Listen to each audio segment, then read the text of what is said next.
शिशु संगोपन संस्था संचलित सविता रमेश फिरोदिया प्रशाला अहमदनगर. इयत्ता 4 विषय परिसर अभ्यास भाग 2. एक अपूर्व सोहळा. मुलांनो, तुम्हाला आता माहीत आहे, महाराजांच्या जन्मापूर्वी संपूर्ण महाराष्ट्र व भारतही परक्यांच्या गुलामगिरीत होता. आपल्या प्रदेशातच आपण आपल्या मनाप्रमाणे राहू शकत नव्हतो. याची खंत जिजामाता व शहाजीराजे यांना होती. म्हणून त्यांनी आपल्या मुलाच्या मनात लहानपणापासूनच स्वराज्याचे बीज पेरले होते. आपल्या आईवडिलांचे स्वप्न पूर्ण करण्यासाठी महाराजांनी अगदी लहान वयातच आपल्या बाल सवंगड्यांसह रायरेश्वराच्या मंदिरात स्वराज्य स्थापनेची शपथ घेतली. स्वराज्य म्हणजे स्वतःचे राज्य. स्वतःचे राज्य स्थापन करताना त्यांना अनेक संकटांना व समस्यांना तोंड द्यावे लागले. पण त्या प्रत्येक प्रसंगातून महाराज मोठ्या धाडसाने व चतुराईने बाहेर पडले. हे आपण अफजलखानाचा वध, आग्र्याहून सुटका या प्रसंगातून पाहिलेच आहे. प्रत्येक मोहिमेत महाराजांना यश मिळत होते. याचे कारण म्हणजे महाराजांना असलेला त्यांच्या जनतेचा व मावळ्यांचा खंबीर पाठिंबा होय. जीवाला जीव देणारे व महाराजांवरून आपला जीव ओवाळून टाकणारे कितीतरी मावळे होते. बाजीप्रभू, मुरारबाजी, तानाजी इत्यादींनी स्वराज्यासाठी लढता लढता आपले प्राण वेचले. त्यांच्या बलिदानातूनच स्वराज्य उभे राहिले. स्वराज्याची व शिवाजी महाराजांची भीती शत्रूच्या मनात चांगलीच बसली होती. पण मुलांनो, स्वराज्य निर्माण झाले हे फक्त शिवरायांना व महाराष्ट्रातील जनतेलाच माहीत होते. देशातील इतर संस्थानिकांना व राजांना माहिती व्हावे म्हणून शिवरायांनी राज्याभिषेक करायचे ठरवले. शेकडो वर्ष महाराष्ट्रातील जनता परकीय लोकांच्या गुलामगिरीत राहत होती. प्रजेला समानतेची, आपलेपणाची वागणूक देणारा एकही राजा अनेक वर्षात झाला नव्हता. शेकडो वर्षानंतर सर्व धर्मांना समानतेने वागविणारा व प्रजेला सुख व न्याय देणारा राजा शिवाजी महाराजांच्या रूपाने महाराष्ट्रात निर्माण झाला होता.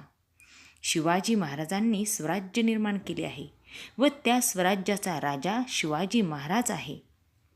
हे सर्व जगाला कळायला हवे म्हणून शिवरायांनी राज्याभिषेक करून घ्यायचे ठरविले. स्वराज्याची राजधानी. मुलांनो, प्रत्येक देशाची एक राजधानी असते. आपल्या देशाची राजधानी दिल्ली आहे, तर महाराष्ट्राची राजधानी मुंबई आहे. राजधानी का असते? तर या ठिकाणाहून म्हणजे राजधानीच्या ठिकाणाहून देशाचा किंवा राज्याचा कारभार पाहणे सोयीचे होते. शिवरायांनी राजधानीसाठी रायगडाची निवड केली. रायगड हा मजबूत किल्ला होता. रायगडावरून स्वराज्यावर देखरेख करणे सोपे होते. शत्रूवर नजर ठेवणे सोयीचे होते. चिपळूणला जाऊन शिवरायांनी आपल्या सैन्याची पाहणी केली. प्रतापगडाच्या भवानी देवीचे दर्शन घेतले.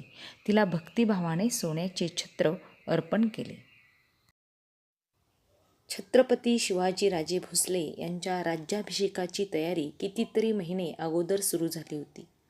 शिवाजी महाराजांनी 2 फूट लांब व 2 फूट रुंद असे सोन्याने मढवलेले सिंहासन तयार करून घेतले. तसेच त्याला मौल्यवान रत्ने लावली होती. त्यावर पांढरे शुभ्र छत्र बसवले होते. शिवराज्याभिषेकासाठी देशाच्या कानाकोपऱ्यातून म्हणजे सर्व भागातून विद्वान, ब्राह्मण व हाताखालचे सरदार, कामदार, राजे रजवाडे व इतर लोक रायगडावर जमा झाले होते.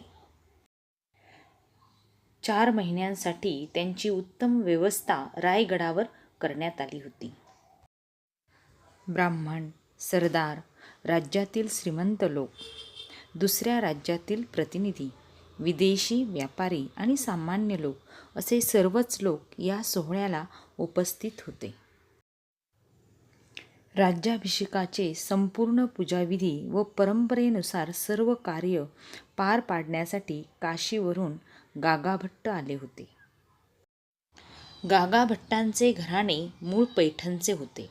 पण काशीमध्ये स्थायिक झालेले. ते एक थोर पंडित होते. सर्व विद्या जाणणारे विद्वान होते. काशी क्षेत्रात त्यांना मोठा मान होता.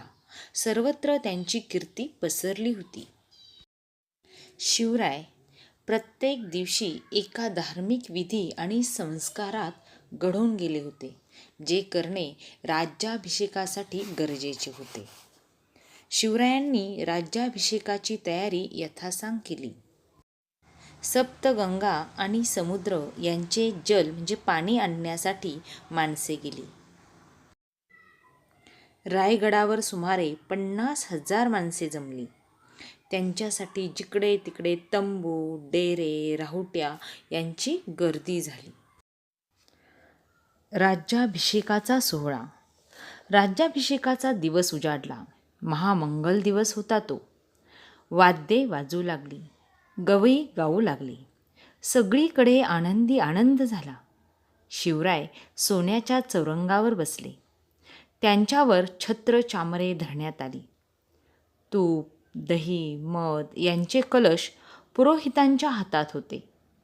गागाभट्ट यांच्या हातात सोन्याची घागर होती. तिच्यात गंगा, सिंधू, यमुना, गोदावरी, कृष्णा, नर्मदा व कावेरी या 7 नद्यांचे आणि समुद्राचे पाणी भरलेले होते. गागाभट्टांनी ती सोन्याची घागर शिवरायांच्या डोक्यावर धरली व ते मंत्र म्हणू लागले. घागरीच्या 100 छिद्रातून शिवरायांवर जलाभिषेक झाला. मग शिवराय उठले आणि जिजामातेच्या पाया पडले. महासाहेबांनी शिवरायांना पोटाशी धरले. त्यांच्या डोळ्यातून आनंदाश्रू वाहू लागले. त्यांनी केलेल्या 30 वर्षाच्या कष्टाचे चीज झाले. शिवबांच्या जन्माआधीपासून त्या माऊलीने मनी धरलेले स्वप्न आज साकार झाले होते. आईचा आनंद अश्रूंवाटे बाहेर पडला. शिवरायही गैवरले. धन्य मासाहेब, धन्य शिवराय. मासाहेबांच्या भेटीनंतर महाराज सिंहासनावर बसले. त्यांच्याजवळ महाराणी सुवीराबाई व युवराज संभाजीराजे बसले. अष्टप्रधान त्यांच्या दोन्ही बाजूंना उभे राहिले. गागाभट्टांनी सोन्या मोत्यांच्या झालरीचे छत्र महाराजांच्या डोक्यावर धरले व ते मोठ्याने म्हणाले, क्षत्रिय कुलावंत सिंहासनाधीश्वर श्री शिवछत्रपती यांचा विजय असो. सर्वांनी जय जयकार केला. गडागडावर तोफा झाल्या. सर्व महाराष्ट्रभर शिवरायांचा जय जयकार झाला. अशा प्रकारे सन 6 जून 1674 मध्ये शिवरायांचा राज्याभिषेक झाला. त्या सालापासून महाराजांनी राज्याभिषेक हा शक सुरू केला. शिवाजी महाराज शककर्ते राजे झाले. त्यांनी आपली स्वतंत्र नाणी पाडली. निरनिराळ्या देशांचे वकील या समारंभास हजर होते. इंग्रजांनी ऑक्झिडेन नावाचा आपला वकील नजराणा घेऊन पाठवला होता. हा सोहळा पाहण्यासाठी दूरदूरचे प्रजाजन जमा झाले होते. शिवरायांच्या राज्याभिषेकाची हकीकत सर्व जगाला समजली. शिवरायांची कीर्ती सर्वत्र पसरली.